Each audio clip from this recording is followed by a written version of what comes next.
Hello everyone. Today we have another new episode, and I have a new guest from Sweden. He's Mr. Enrique, and he actually do a lot of work with the sustainabilities and he's a writer and he working as a consultant, and even he's a political scientist as well. So he has a unique idea on sustainability, and he is trying to solving based on European unions, and he will share some of the interesting approach and strategy with us. Hello, Mr. Enrique, how are you? Hello, and thank you for being platformed on your show. I appreciate this very much, and I want to thank everyone who have made this interview possible. That's the first thing. Okay, thank you. Can you please introduce yourself with our audience? My name is Enrique Lescure. For the last 5 years, I have been the chairperson of the Earth Organization for Sustainability, a sort of think tank network research organization, which is having members in several parts of the earth: Singapore, Sweden, United States, and we are shortly planning to save the planet. So Mhm. that's what we are doing. Mhm. So as you have a specific projects on sustainability, can you explain your project's activities? What's your idea? What's your plan? And most importantly, how it will be helpful in present COVID-19 situation? Well, COVID-19 has shown that countries like, for example, Sweden, which have been very much true believers in free trade and have basically scrapped or sold off their national stockpiles of masks, uh, antiseptics, antiseptics, and so on, uh, have relied on a strategy that when a crisis strikes, you will buy that stuff on the global market. But that is problematic because if everyone is affected by a crisis, then Mhm. it will be what you say in Sweden, first to the mill situation, and everyone will become worse off, except for those who get to the mill first. So, in order to, let's say, fight there, our design could be quite relevant there. But what we actually are focusing on is more of the crisis that will come. Like in 2 to 3 decades, we will start to realize that we are living in that crisis. Mhm. Okay. As you are handling the sustainability, and can you share some of the idea from Europe about the healthcare system? Because example, yes, Malaysia actually doing very good job in present pandemic situation, but there are many developing nations still they are struggling with the COVID situations. So what's the idea? And even Sweden has different approach for managing this COVID-19 situation. Even they do not do lockdown, and they are open everything. They come up with a different strategy. Can you explain something about the healthcare system and the healthcare system sustainability on Europe? Well, Sweden has a single payer system, which means that the taxpayers are footing the bill for most of the healthcare expenditures, and people are just paying like $20 to go for a visit to the clinic and in a normal day. But in emergencies, like if you're a Swedish citizen, you need a heart surgery or you need to have your kneecap changed or similar, it will either be free or it will, if it's a life-threatening situation, or it would be a ceiling of $150 for the cost. I love that sound, by the way. It was a very interesting sound. Let's say about the COVID situation in particular, there has been some things that have been good and some things that have been less good in Sweden. And for the first thing, Sweden did not close its economy. for the Mhm. COVID crisis. Instead, we gave, or our government gave, like a ban on groups of bigger than 50 people to gather, and uh, did so every second table at restaurants and similar would be empty to reduce transmission and similar. Mhm. Some people have been critical against this, claim that it increases transmissions. Others have said that it is good for the economy and that fewer people will die. Mhm. So, and it is too early to tell now because we are expecting a second wave Mhm. to hit in the autumn when it becomes colder. But Mhm. anyway, uh, one of the big problems here is Mhm. connected with how some regions have acted when it comes to elderly people who are in elderly care homes. Because Mhm. Sweden is very, let's say, statist society. People are like dropping off their kids when the kids turn like 18 months on a daycare center, Mhm. and then they only see their kids like for the evenings until the kids turn 18 years old, and then the Mhm. kids move out. And then when the kids have their own kids and grow up, it repeats. The kids get 70 years old, and then they are sent to a elderly care center where they are being taken care of. Well, in some regions, I think it was 2 or 3 regions in Sweden, the doctors made the decisions to not send in elderly people with dementia Mhm. to hospitals because of COVID. Instead, they gave the staff at the elderly care homes uh, prescriptions that the patients were going to be taken care of there and be given morphine so they can sleep. And this is basically, in short, so they could die. Really not very good. And hopefully, it is just a few exceptions, but we have had in some elderly care centers a rather high mortality, and that is really worrying. So I would say that I am not responsible for anything that has to do with healthcare in Sweden. My focus is sustainability.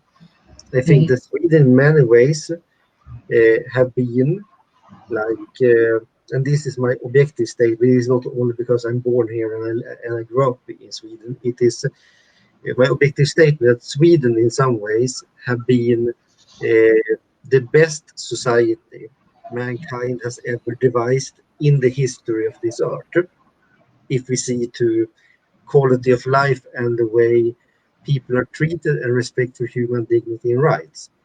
But Mhm. all societies have their weaknesses, and I would say that the way some regions have acted have shown that there are some things that we need to work on and we need to discuss after the crisis is over. Mhm, mhm. Okay, this is interesting. Why we discussing about the healthcare issues? Because we are also concerned about the second wave. We are concerned about like vaccines and many more things. Even Europe, Sweden, especially playing a good roles in Europe. That's why we want to understand. Besides that, there are some audience response I just want to share with you.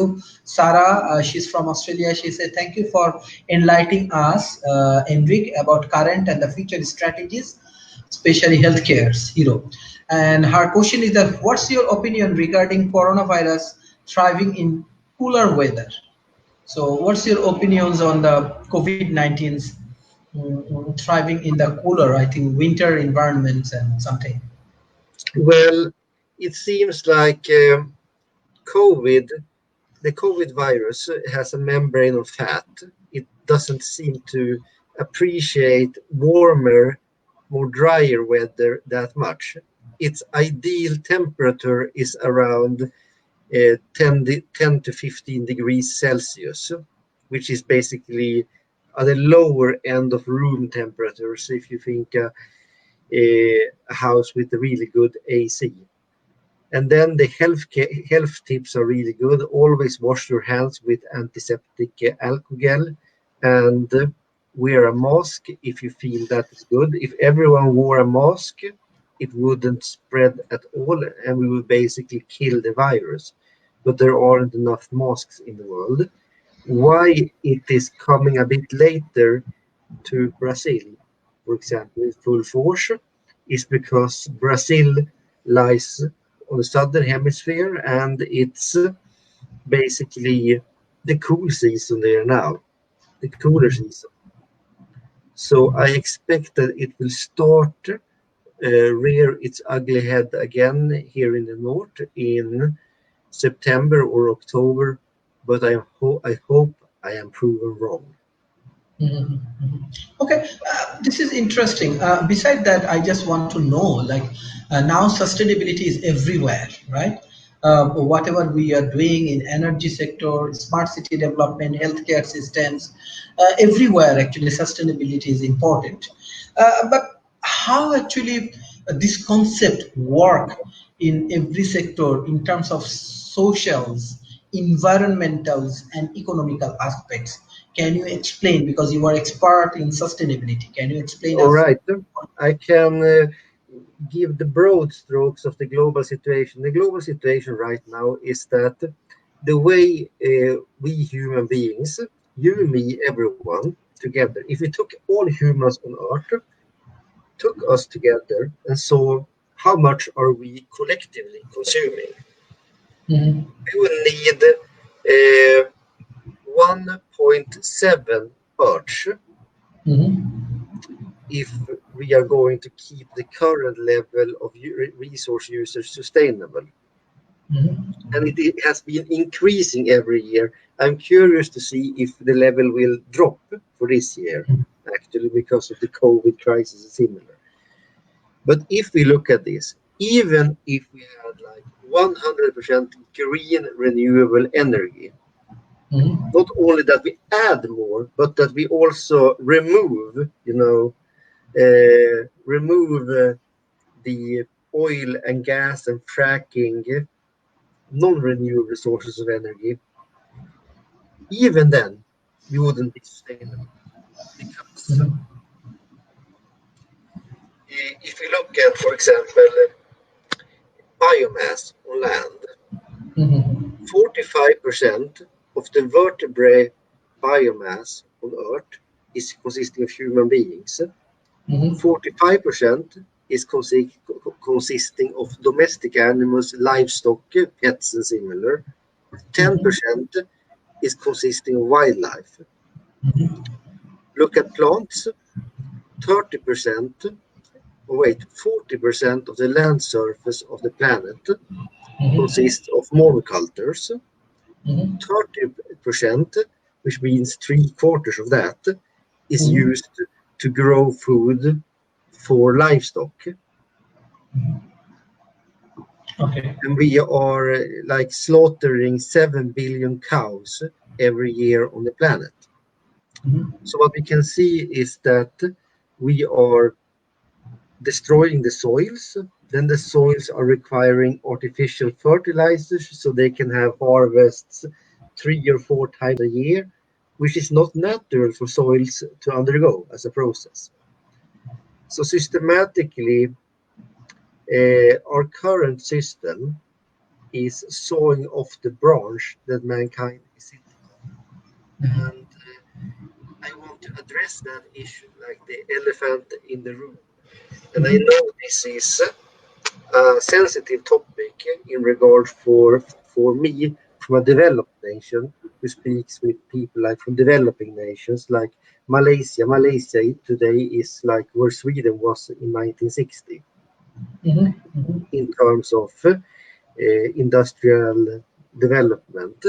And mhm, Malaysia wants to develop, Nigeria wants to develop, and all countries want to do it. But if everyone would consume the same amount as resources as a typical Swede today, we will need 4.2 arts. mhm, Can we get as many new arts within one generation? That is my question.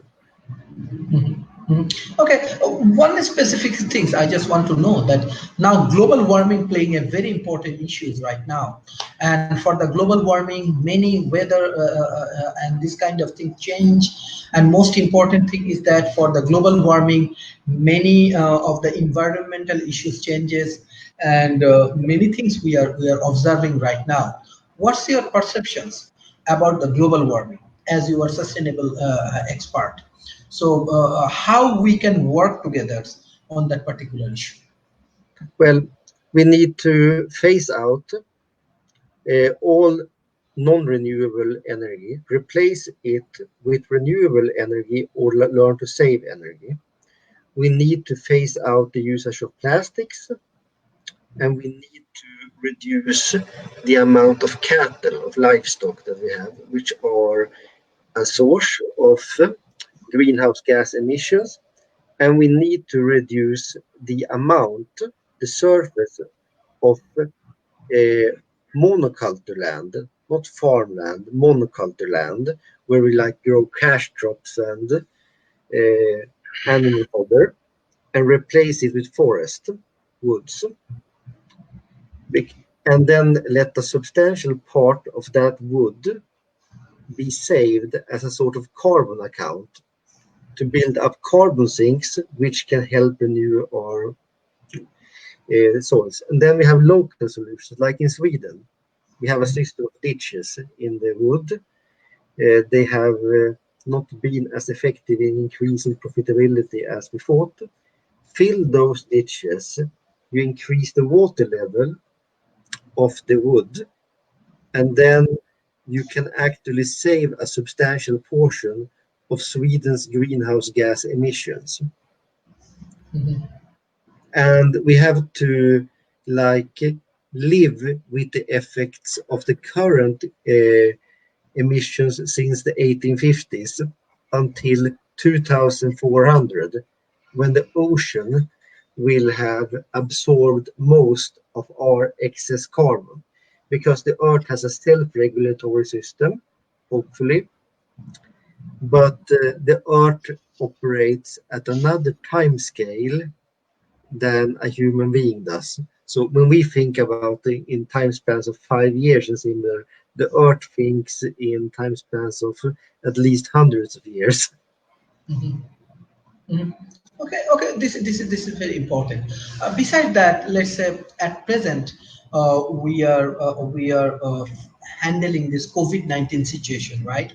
Even as you are talking about waste management and renewable energy and these things, what will be the solution? Let's say many of the people using gloves, using mask, okay, and they have to throw it in as a waste in many places. I think this will be the new challenges of the global world, because billions of the people, they're using masks, they're using gloves, many more things, and it's when they throw it, I don't know, like we need to think about that, how we can manage it properly. What's your advice on that particular points in present situations, how we can think about this? I advise everyone to follow the health advice of the experts in their own countries, to Mhm. wear gloves, wash hands, keep social distance with strangers, follow all advices, and in the same time, try not to stress, try to de-stress, de-escalate, de-radicalize. Mhm. That is my honest advice on this. And do not be too eager on going to parties or synergy. In the long run, what I would advise humanity to do, if you want to Mhm. avoid pandemics, is Mhm. to reduce our usage of livestock. And I can directly tell you, I'm not a vegan, but Mhm. I believe that we need to structure our economy so that we eat less meat globally, Mhm. mostly because we are not evolved to sustain wholly or completely on meat. I mean, it's an extreme situation in a country like Sweden where people have to have meat on their plate every day. when the natural thing is maybe have it on the plate 2 or 3 days of the week. Also, if we look at archaeological remains and studies of remains of human beings, we can actually see that most of the diseases that we get every year today Mhm. are diseases that originally comes from animals, from cows, uh, pigs, sheep, birds, so on. So if we Mhm. want to reduce that, we need to increase the quality of our farms so animals don't get sick to the same extent. We need to also use less animals, Mhm. substantially less animals. Mhm. So Okay. those are my honest advices. Mhm. I just want to know a specific things like we have in our food process we have strongly dependency on animal, right? Even around the world, many people eat animals, and most importantly, we have every country. Let's say Malaysia has their own agricultural way of producing food and this kind of thing. Besides that, like every country has their own way. So how actually sustainable food concept work in present situations? Every country has their different food habit. Let's say Sweden has different food habit, Malaysia has another food habits, South Asia has different, Africa has different. But how we can create a standard procedure? How it works? What's your I advice? do not think that a standard procedure is possible given different climatological and hydrological conditions.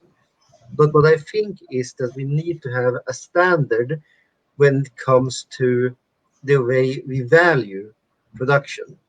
And it is here that energy accounting comes in, because what we envision as a form of solution, and it's possible that the other people have better solutions than us, but we have proposed a system called energy accounting, which means that the price of every process, of every product, will be the price of putting energy into the production of that product and of restoring the environmental damage you do under that process. So you pay for that as well.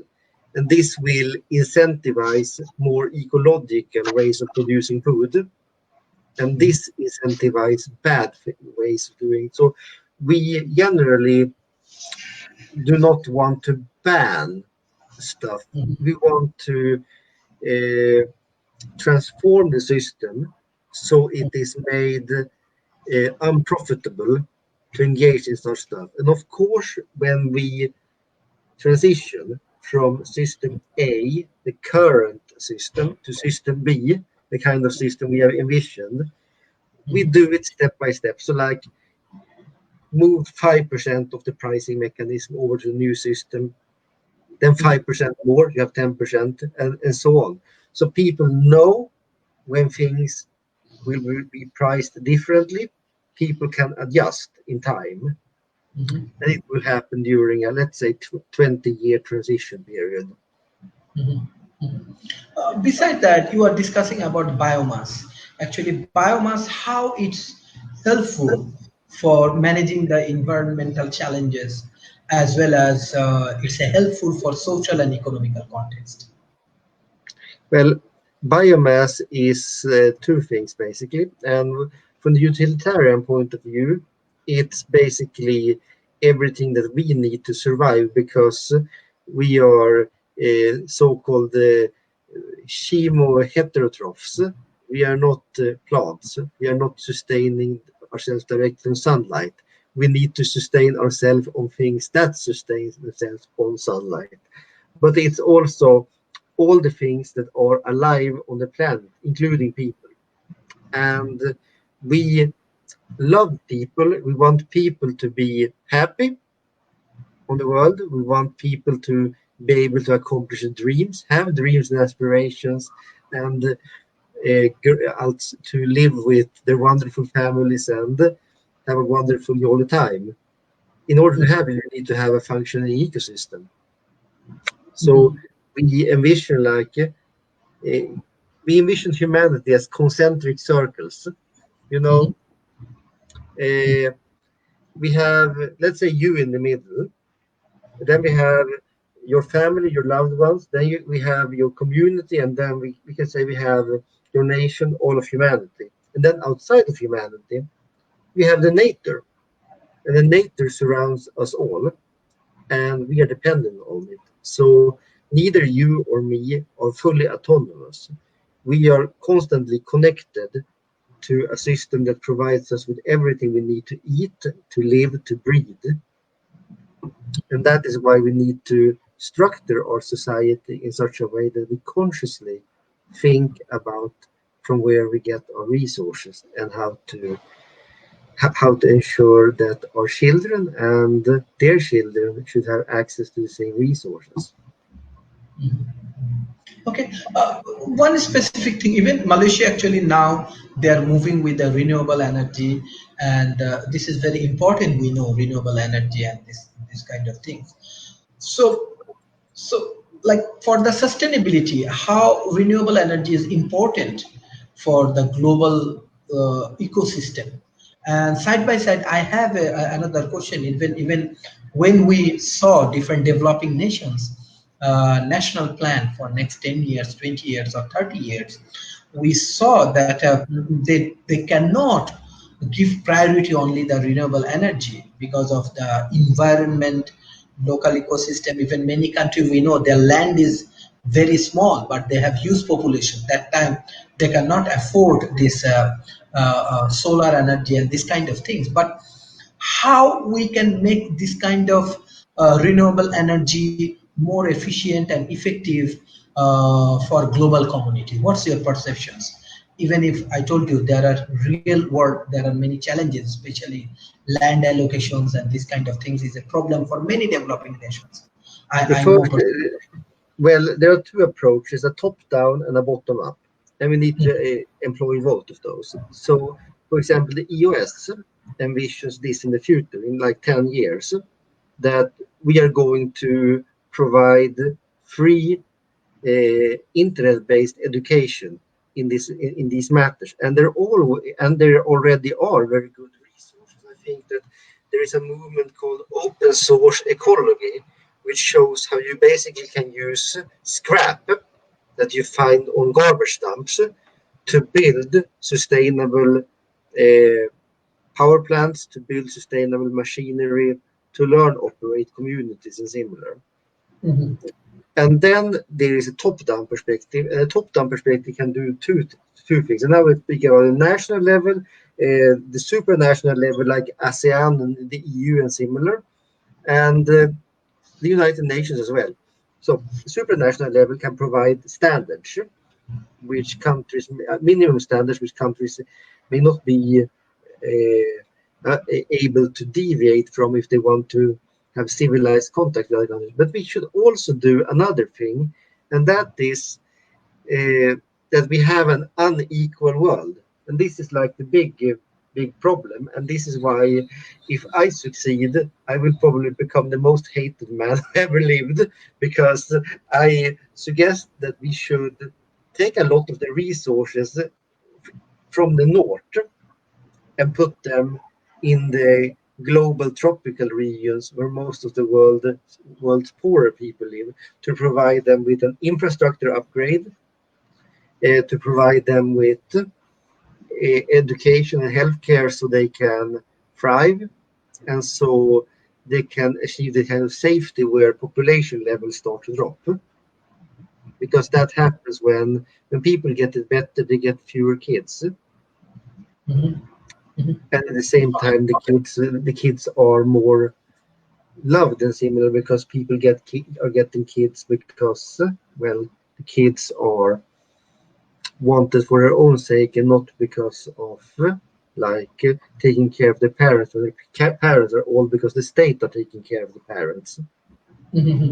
Uh, One specific things, like example, beside nuclear, like solar energy, as well as this biomass. You are also thinking about this waste management, or plastic, from plastic to energy, waste to energy related technology and other things.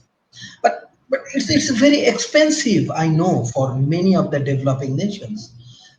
Even if we compare the price and these kind of things, but how we actually make technology more reliable, more price effective for these developing nations, because sometimes they cannot afford too much of expense. What's your advice? What's your observation? Well, as I said before, uh, employ uh, what you have in creative ways.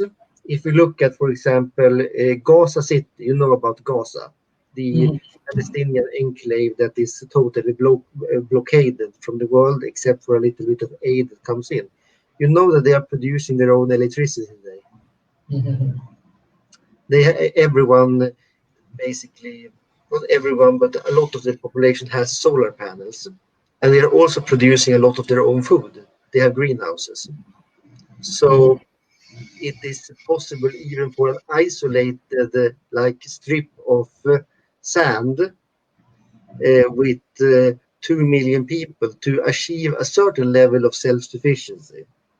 Mhm. Uh, I would advise I would advise not to try to get blockaded, but to try to find inventive ways to use the local resources. And I believe the local population generally has a very good knowledge about that. I also think that a good way to incentivize is to give to increase the amount of democracy. And with that, I mean not only the transparency and the accessibility and the participation, but also the local control over the resources. So, like people Mhm. should have more influence over mines in the region they are living in. People should have more influence over the forests and similar, because those people are living there. So we need to balance like property rights and need for development with a longer perspective that takes into account the people who are living on the place locally. And Mhm. generally, they can make wrong decisions as well, but then they will own those decisions, and most of them won't leave. So similar. There is Mhm. also examples of a lot of ingenuity in the third world.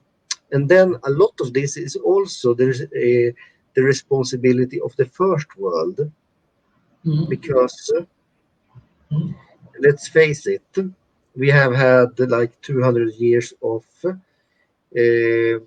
trade by piracy, which is called colonialism. And I think that we need to like balance the scales a little bit, and that is why I'm for global redistribution of wealth. I did not explain what the three criteria are. Like within the EOS, we are using three criteria for sustainability. So one, you get a global ecological budget ceiling. You cannot take out more from the planet than what the planet can provide, basically. Mhm. And then secondly, a circular economy. We try to use resources as long time it is possible to use those resources as possible. Like for example, uh, textiles. When textiles Mhm. can no longer be used as clothes, we move them over to a second tire usage, and then to a third tire, and then to renewal, and then third, a global ecological a global income floor for all human beings, basically. So not not that everyone should have equally much, but nobody should need to sleep under a bridge, basically. So that's the social contract that we think would be applicable in the future. We need to think more about sustainability. Mhm. Yes, this is very interesting discussion, and specifically when you think that developed nation has more responsibility to utilize or handle this kind of things, and developing nation, especially for the global warming, they are actually victim of this kind of things. So how we can negotiate on that point with the developed nations and the developing nations, and how we can getting a better result to this process. And specifically I want to know that how we can merge together and make a better world together. Yes. Well, here's the thing that, and here I'm actually torn personally because I am very much against the ideas of a world government in general. Hmm. Hmm. In my ideal world, my ideal country in the world is actually San Marino because it is small enough for everyone to basically know everyone, and the president doesn't dare to do anything stupid because he is biking around the entire country every weekend, Hmm. and then he don't want his neighbors to throw tomatoes at him. Hmm. But I digress. We don't live in that kind of world, and it is a very serious situation. So, like when it comes to issues like climate, forests, monocultures, oceans, and similar, we Hmm. need the UN to reform its institutions and assume direct responsibility. And then it is a matter of treating the world as bioregions. Countries will continue to exist, continue to make laws, continue to express their sovereignty. But Hmm. within those areas, I Hmm. think the room for negotiations are shrinking because you are not really debating how you are going to do when you're inside a burning building. Then you Hmm. have to basically elect someone or some people to decide how everything will go. And then after people are safely out of the burning building, we can order the fire is extinguished. People can hang them, but not before. Hmm. So I think that we need to, uh, lamentedly, we need to centralize things a little bit, and we need to stop thinking in terms of how much economic growth we are going to have for the nearest 5 years. We will have to think about what quality of life should we have in 50 years and 100 years, and how should we do to ensure that human beings have access to it. Mhm, mhm, mhm. Okay, this is very nice discussion. I want to go to directly to the audience response. Mohammad Shohil Rana, he is actually doing a lot of work for World Talent Economy Forums. He is actually give you a specific thanks, and he has a question. His question is: would you tell us what are the common points between societies that are successful economically and ecologically? So he want to find out the common points between societies, and how we can economically and ecologically can make more successful in terms of sustainable policy. Here's the thing that I don't think there is any ecologically and socially successful society at the same time on this planet right now. If we look at compare Japan and the United States, the Mhm, Japanese people are consuming less. They are utilizing energy more effective in some regards, but their lives are also a bit less comfortable. Like the American people are using a lot of central heating where there is cold. The Japanese people are sleeping in the jackets. So mhm, that's the main issue. The thing is that we have this current society we have is very new. It's just 200 years old, and it has been an emergent process. Industrialization began in like the early 19th century in the United Kingdom, and then successively spread out through the world. And this is an entirely new situation which we cannot judge yet, because after 500 years we can judge how we have gone and if we have reached an equilibrium, but it is too early yet. We are still in the trial phase and we do not really know what we are doing, but we get more and more indications that what we are doing is perhaps not the smartest thing in the world. Like Mhm. societies that were ecologically successful were those who tried agriculture, then they failed and they failed again and they failed in every conceivable way until they learned all the tricks. So basically, agricultural humanity before industrialization, they knew the tricks on how to get an agricultural civilization working. We need to learn the tricks about how getting an industrial civilization working. And I think that the only way for us to do it is to see the positive things that everyone do, bring to the table, and then do it within the context of global sustainability. Mhm, mhm. Okay, this is very interesting discussions, but I want to know more about the Swedish cultures on the sustainable approach. How actually Swedish ecosystem grow on that particular point. How you want to share with us the sustainable concept from Sweden. Well, we have both been successful and we have done some mistakes throughout history as well.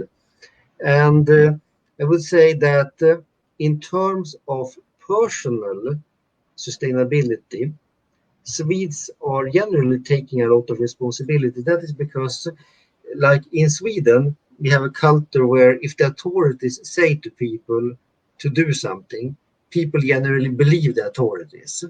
People are Mhm, doing as the authorities want them to do. So if the authorities want people to like separate glass from plastics in a waste, they separate them. mhm, Uh, People want to reduce the usage of plastics and similar. mhm, People in general want to contribute less. Those who afford are getting electric cars or electric bikes and similar. Personally, I don't understand the charm with an electric bike. I'm just using a regular muscle powered bike myself. I like it. I need some exercise. mhm, Uh, but some people in inner cities want to do it. Then we have very expensive fuel taxes in Sweden. mhm, So fuel is about $1.5 per liter. mhm, Uh, Actually, most of our pricing is taxes, mhm, taxation. On the other hand, here is a caveat. You know that Swedish industry, the big corporations, they get fuel subsidized. So the state is footing the bill for their consumption of non-renewable. And then we have had some problems with our energy sector because Sweden's energy sector is not reliant on coal and oil and has never been that to a very high degree. It has always been hydroelectric and nuclear. And in 1980, we had a plebiscite after the Harrisburg disaster in the United States, where a majority of the people, even if there were three options to choose from, agreed to dismantle nuclear industry until 2010. That has not been done, but no new nuclear plants have been built or renewed. So a lot of reactors have been turned down. So actually, our energy sector imports more coal from Germany and Poland right now than it did 30, than it did not 30 maybe, but maybe 20 years ago. Substantially more during the winter seasons and similar. And also we are doing a lot when it comes to wind and solar. And especially solar, it's a bit, there is a challenge with Sweden, and that is that for about 6 months we do not have, we have limited sunlight, and in some parts of Sweden, sun never rises in December. Mhm. Uh, that is connected to the tilt of the Earth and the way it. There is no equivalent on the southern hemisphere, as far as I know. Mhm. Okay. Beside that, I want to know like water is a big issues. Water treatment and this kind of things is very important right now, and especially many countries still struggling with this water treatment and this kind of things. What's your perception about that? As you are a part on sustainability, and most important thing is that how we can making a better like a global concept on that, like my specific point of view is that like only first world will produce technology and the developing nations will buy technology from the first world. Is it the way, or there are different business strategy, like we can invent new technology in the developing nations and we can make a better the human resources, and we utilize the technology for our for our development. My proposal as the chairperson of the Earth Organization for Sustainability is that we are going to help facilitate that part. For the first part, during this decade, we are going to focus on building a town in northern Sweden, Mhm. inviting professionals from around the world to live there, to test our system of energy accounting, and to also test ways of having a circular economy, which means that, for example, the water cycle will be contained within a single building or within a single group of buildings. That houses will have their own ability to clean their wastewater and let the wastewater return into the system, for example, into aquaponics, where it could be cleaned more and then put back into the filter system. So we use the same water over and over.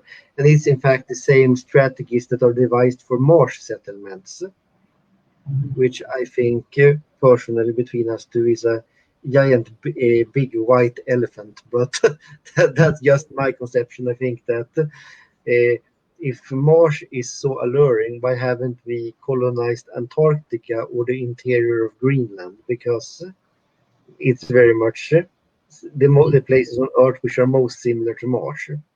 Mhm, mhm. One specific things I just want to know, like at present in COVID-19 situation, we have different challenges, especially economical challenges. Every country goes shut down, and you also talking about second wave. Many country trying to produce a vaccine. Many challenges. What will be the future of globalization? What do you think? What will happen in the future? What will happen in the future is that we are standing at a crossway right now, and we have two kinds of futures. Let's think 80 years into the future, 2100. Mhm, We have a future where I can put a negative scenario first, mhm, and I tend to be a little bit more conservative than most of the doomsayers. If we continue with business as usual, if we don't reform our systems and similar, we will see the systems reform themselves. We will see more of the capital being moved to crypto because crypto allows you to evade the taxes more easily. We would see a lot of countries getting wrecked by being unable to pay the debts incurred during, for example, the corona pandemic or other financial crises. So those countries will start selling off their territory to private corporations.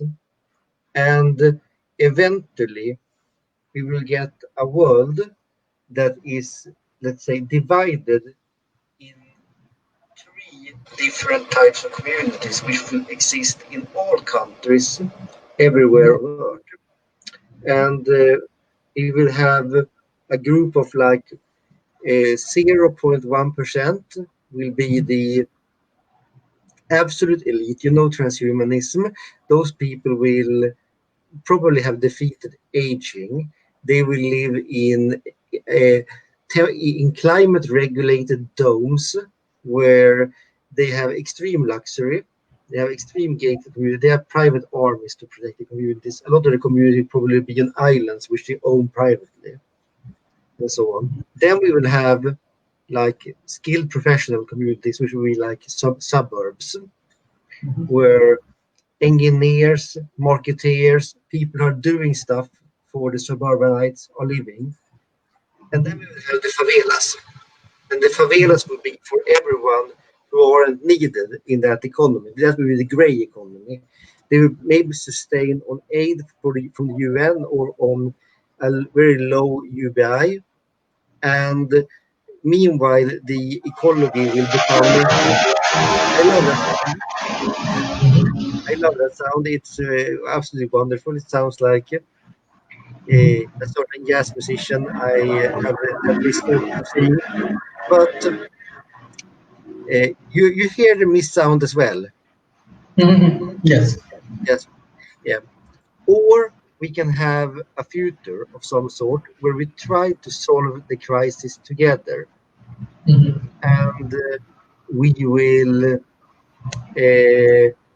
achieve a situation where all human beings can feel that they are needed for transition to a sustainable future, where we help transmit technologies, where we maybe localize production. We strive to do as much as is sustainably possible as locally as possible, but we do not force it. We are using a system where we are measuring in travel costs and transport costs into everything that we do anyway. So it will be measured from the get-go. And then in the long run, we can create an absolute paradise on Earth, maybe in 300 years' times, when we start seriously and in a serious way utilizing the resources that exist in the solar system. Then we will not start we will not need to use any resources on Earth. So what we should focus is to bury our hatchet, bury our territorial disputes, bury our competition between one another, and focus on creating this world together, and then go out and get all the loot that is out there for us all. Like when you talking about the global norms and global values and global ecosystems, and still we find that many countries actually facing challenge with their healthcare systems, with their present pandemic situation. So what's the meaning of the globalization actually, when we cannot save human lives, when we cannot give proper support and health cares, and we are only discussing the big concept, Yeah, smart city, renewable but energies, this yes, that, but practical world is not working properly, so many people died. So but yes. yes, so what's the initiative we can take from now, right now, what the I initiative we can. I must say that a lot of the developing countries have actually handled this crisis better than a lot of developed countries. The countries in Africa, for example, have not been hit that very hard. Tanzania has not done a lockdown and has still not been hit that very hard by it. The United States, which is the richest country in the world in terms of GDP per capita, and is one of GDP absolute and one of the three richest when it comes to GDP per capita, 110 richest. I don't know, around $45,000 US dollars per GDP capita. They have not handled the crisis that very well, and they have a very peculiar healthcare system that basically nobody outside the United States really want to adopt. even right-wing politicians in Europe who don't like aspects of single-payer healthcare would want to institute a US-based system there. The only reason why they have that system is that a substantial part of their economy is tied up into it through the insurance business. And hopefully, most of the insurance companies will have so hefty debts after this crisis that the state will go in and need to support them. And then the state should really try to reduce the amount of insurance companies, but that's a US issue. Regarding globalization and inequality, that is a deeper issue, and that is connected to Vilfredo Pareto.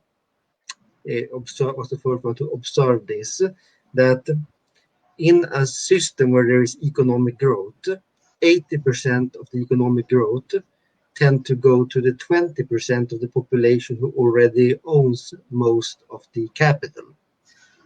So this is an eternal discussion between Marxists and liberals, where liberals say, well, economic growth makes everyone wealthier. And Marxists say economic growth increases inequality.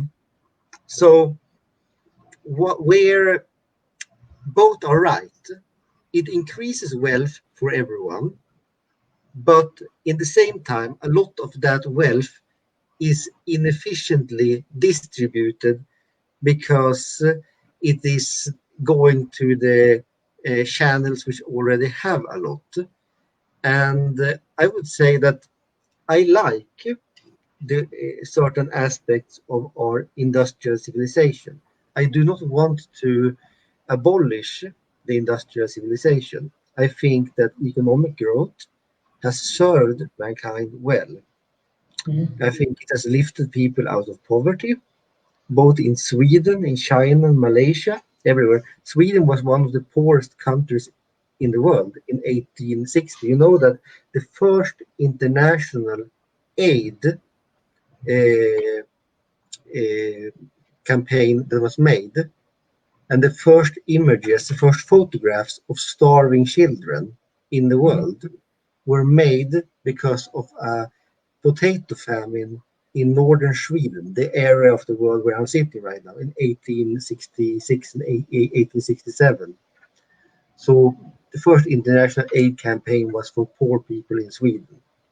Sweden was extremely poor and extremely underdeveloped, at least in part, until 1870. So industrialism has done a lot of good for us, but we need to have a new system to manage industrialism.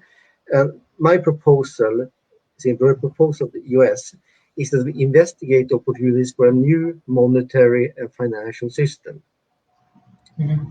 This new system will be characterized by a measurement of a global ecological budget ceiling. So we decide how much budget we can share as a species every year, let's say.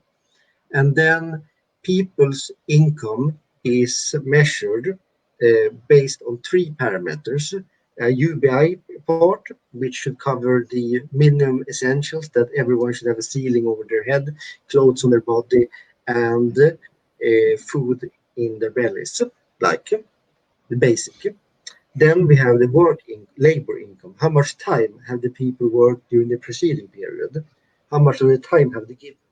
They can get that. Then we have a third way, and that is how appreciated are the services that people are providing.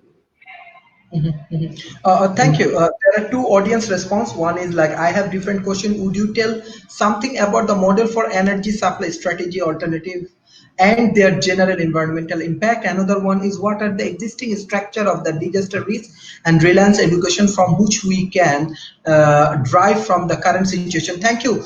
Question. I just for your question, basically our audio guest today, actually he already analyzed about the sustainability. Sustainability is the one of the strategy. Even for alternative source of energy, he already discussed about the solar power plant and the solar sources, how it works. even many of the interesting strategy already he discussed on that particular point. So please you can review from our Oh, really? discussion. Yes, yes, Yes. because already he Actually, discussed the whole session based on sustainability, as well as another important point is nuclear uh, green technology and this kind of thing. He already discussed on that point. I just want to go to the summary of the whole session. like like what's your recommendations like based on the sustainability? Even I try to interlink with the questions of our audience, like how why the sustainability is important around the world, and how we can work together. it is important because it's the matter of the system that are life support on the planet. Uh, we have no matter if we are evolved or if we have been created or anything by an intelligent designer. I happen to believe that we have been evolved on this planet. Other people have chosen to believe other stuff. I believe that we are here now. We are surrounded by this life support system. We are currently wrecking the life support system, and uh, I am not that curious to see what will happen when we have wrecked them, when we have destroyed the soils, when we have destroyed the climate, and when we have depleted the water resources. I don't want I don't want to see it. We have seen similar things happen before with the Mayas and uh, the Easter Islanders and similar. I don't want our civilization to go that way because it's so much suffering. So that is why sustainability is an important issue.